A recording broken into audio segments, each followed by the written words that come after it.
Hi అందరికి. ఈరోజైతే మనం స్టాఫ్ సెలక్షన్ కమిషన్లో మల్టీ టాస్కింగ్ స్టాఫ్ మరియు హవాల్దార్ పోస్టులకు అయితే నోటిఫికేషన్ రావడం జరిగింది కదా.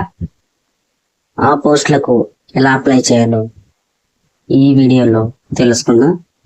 అప్లై చేయడానికంటే ముందుగా మనమైతే రిజిస్ట్రేషన్ చేసుకోవాల్సి ఉంటుంది. అది అఫీషియల్ వెబ్సైట్ అయిన ssc.gov.in మనమైతే రిజిస్ట్రేషన్ చేసుకోవాలి. ఆ రిజిస్ట్రేషన్ ఎలా చేసుకోవాలో ఇప్పుడు తెలుసుకుందాం. మనమైతే ముందుగా ssc.gov.in వెబ్సైట్లోకి వెళ్ళి తర్వాత ఇక్కడ లాగిన్ ఆర్ రిజిస్టర్ అని ఉంది కదా, ఇక్కడ క్లిక్ చేయాలి. ఇక్కడ క్లిక్ చేసిన తర్వాత మనకైతే ఇలా ఓపెన్ అవుతుంది. ఇక్కడ ఆల్రెడీ రిజిస్టర్ అయిన వాళ్ళు అయితే డైరెక్ట్ గా లాగిన్ అవ్వచ్చు. రిజిస్టర్ అవ్వని వాళ్ళు రిజిస్టర్ నౌ మీద క్లిక్ చేయాలి. క్లిక్ చేసిన వెంటనే ఇలా personal details, password creation, additional details, declaration ఇలా నాలుగు ఫిల్ చేయాల్సి ఉంటుంది. ఇక్కడ కంటిన్యూ మీద క్లిక్ చేయండి. కంటిన్యూ మీద క్లిక్ చేయగానే ఇలా ఓపెన్ అవుతుంది. ఇక్కడైతే మనం ఇది ఫిల్ చేయాల్సి ఉంటుంది. ఇక్కడ do you have a Aadhaar అని అడుగుతుంది.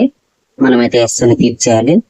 తర్వాత ఎంటర్ యువర్ ఆధార్ డీటెయిల్స్ అని అడుగుతుంది. ఇక్కడ ఆధార్ నెంబర్ క్లిక్ చేయాలి. తర్వాత ఇక్కడ వెరిఫై ఆధార్ డీటెయిల్స్ అని అడుగుతుంది. ఇక్కడ మళ్ళీ ఇంకోసారి ఆధార్ నెంబర్ అయితే చేయాల్సి ఉంటుంది. క్లిక్ చేసిన తర్వాత ఇక్కడ బాక్స్ లో టిక్ మార్క్ పెట్టి ఇక్కడ కింద సెండ్ ఓటీపీ మీద క్లిక్ చేస్తే మనకైతే ఒక ఓటీపీ వస్తుంది. ఆ ఓటీపీ ఎంటర్ చేస్తే మనకైతే ఆధార్ లో ఇక్కడ మొబైల్ నెంబర్ ఓటీపీ ఎంటర్ చేయగానే మన ఆధార్ ఓటీపీ సక్సెస్ అవుతుంది. తర్వాత క్యాండిడేట్ నేమ్ ఎంటర్ చేయాల్సి ఉంటుంది. తర్వాత వెరిఫై మరొకసారి ఎంటర్ చేయాల్సి ఉంటుంది. తర్వాత హ్యావ్ యూ చేంజ్ నేమ్ అని అడుగుతుంది. మనమైతే మీ నేమ్ చేంజ్ చేసుకుంటారని అడుగుతుంది. మనమైతే నో మీద క్లిక్ చేయాలి. తర్వాత జెండర్ అడుగుతుంది, మేలా ఫీమేలా అని, ఇది మనం క్లిక్ చేయాల్సి ఉంటుంది. తర్వాత కన్ఫర్మ్ జెండర్ అడుగుతుంది, మళ్ళీ ఒకసారి ఎంటర్ చేయాల్సి ఉంటుంది. తర్వాత డేట్ ఆఫ్ బర్త్ అడుగుతుంది. తర్వాత మళ్ళీ డేట్ ఆఫ్ బర్త్ వెరిఫై అడుగుతుంది. తర్వాత ఫాదర్ నేమ్ అడుగుతుంది. తర్వాత మదర్ నేమ్ అడుగుతుంది. తర్వాత మెట్రికులేషన్ ఎడ్యుకేషన్ బోర్డు అని అడుగుతుంది. ఇక్కడ ఏపీ వాళ్ళు అయితే board of secondary education Andhra Pradesh అని క్లిక్ చేయండి. తెలంగాణ వాళ్ళు అయితే board of secondary education Telangana అని సెలెక్ట్ చేసుకోవాలి. తర్వాత SSC hall ticket number, 10th hall ticket number ఇక్కడ ఎంటర్ చేయాల్సి ఉంటుంది, రోల్ నెంబర్. తర్వాత వెరిఫై చేసుకోవాల్సి ఉంటుంది.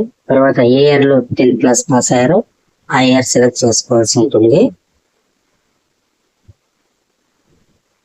తర్వాత highest level of education qualification అంటే మీకున్న హైయెస్ట్ క్వాలిఫికేషన్ ఏంటి అంటే ఇంటర్ ఆర్ డిగ్రీ అంటే ఎక్కువ అనేది ఇక్కడ ఇవ్వాల్సి ఉంటుంది.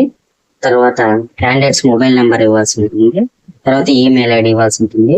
ఈ రెండు ఇవ్వగానే మొబైల్ నెంబర్ కు మరియు ఈమెయిల్ ఐడి రెండింటికి ఓటీపీ వస్తుంది. ఆ రెండు ఓటీపీ ఎంటర్ చేసి తర్వాత మనం సేవ్ అండ్ నెక్స్ట్ మీద క్లిక్ చేయాలి. ఇలా క్లిక్ చేసిన తర్వాత నెక్స్ట్ పాస్వర్డ్ క్రియేషన్ అనేది ఉంటుంది. ఆ పాస్వర్డ్ క్రియేషన్ అంటే మనకు ఒక పాస్వర్డ్, రిజిస్ట్రేషన్ నెంబర్ రెండు వస్తాయి. తర్వాత మనం పాస్వర్డ్ ని మళ్ళీ చేంజ్ చేసుకోవాల్సి ఉంటుంది. తర్వాత అడిషనల్ డీటెయిల్స్ అంటే మనము ఏమేమి చదివాము, తర్వాత ఎక్కడ చదివాము ఇవన్నీ అడుగుతుంది. తర్వాత హౌస్ నెంబరు ఇవన్నీ ఇవ్వాల్సి ఉంటుంది.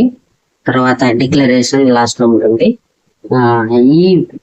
ఈ ఎంటీఎస్ జాబ్ కి అప్లై చేయడానికి వివరంగా ఇంకా వీడియో కావాలంటే కామెంట్ చేయండి, నేను ఖచ్చితంగా వీడియో చేస్తాను. Thank you.